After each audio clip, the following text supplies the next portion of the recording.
Hello everyone, नाम अभिषिका बोस, कला story teller. तो शुरू करते हैं, ठीक है। कितना आसान होता है ना एक मिठास से भरे रिश्ते को गिले शिकवे में बदलना। फिर साल लग जाते हैं उसे वापस समेटने में। पर पता है एक अच्छी बात क्या है कि गिले शिकवे को समेटना इतना भी मुश्किल नहीं होता जब यादें बंद दरवाजा पर दस्तक दे। बस आपको समय से दरवाजा खोल लेना होता है ना। तो चलो एक कहानी सुनाती हूँ, ठीक है। मैं ना एक जॉइंट फैमिली से आती हूँ जहाँ पर पापा, मम्मी, चाचू, चाची, उनके बच्चे और मैं साथ रहते हैं। तो एक दिन क्या हुआ ना कि पापा और चाचू ने डिसाइड किया कि घर बहुत पुराना हो गया और उसे मरम्मत की जरूरत है। मरम्मत, रूफ ठीक करवाना, पेंट करवाना, वही सब नॉर्मल घर के काम। तो ठीक उसके 1-2 हफ्ते बाद पापा 2-4 मिस्त्री ले आए और घर का काम चालू हो गया। घर पूरा उलझ गया था, सारा सामान यहाँ से वहां हो रहा था। मानो जैसे एक इंसान अपना घर छोड़कर दूसरा घर जा रहा हो, पर वो घर कुछ खाली सा लगे। मेरा घर बिल्कुल वैसा लग रहा था। तो घर के छोटे मोटे काम तो पापा और चाचू मिलकर ही कर रहे थे और इसी बीच पापा और चाचू में बहस हो गई किसी बात को लेकर। बात करना बंद, चीखना, चिल्लाना, एक दूसरे को कोसना, ना जाने कितना कुछ। और फिर वही घर घर की कहानियां। बात करना बंद, कितना आसान होता है ना। हम सबको लगता है कम्युनिकेशन करने का सबसे आसान तरीका है कम्युनिकेशन ना करना।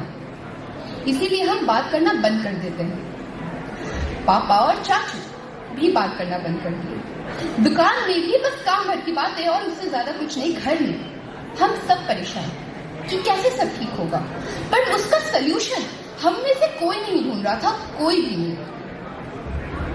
तो 1-2 हफ्ता गुजर गया ऐसे ही और घर में पेंट का बात शुरू हुआ।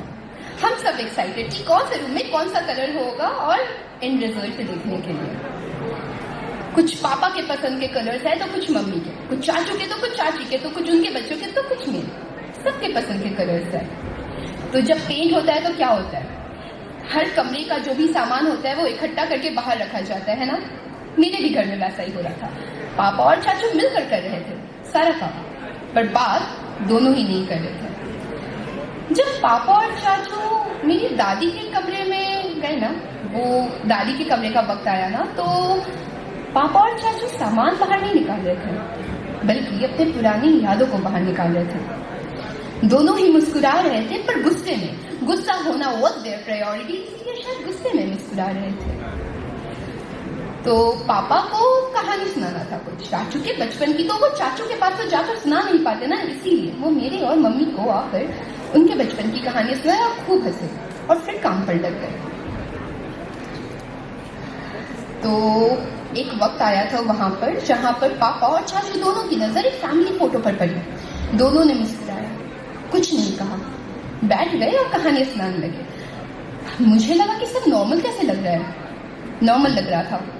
तो मैंने भी कुछ नहीं कहा और किसी ने भी कुछ नहीं कहा, बस बैठ गए कहानियां सुनने। पापा और चाचू ने सुनाया कि पापा बचपन में कितने बदमाश थे और चाचू दादी के कितने लाडले थे।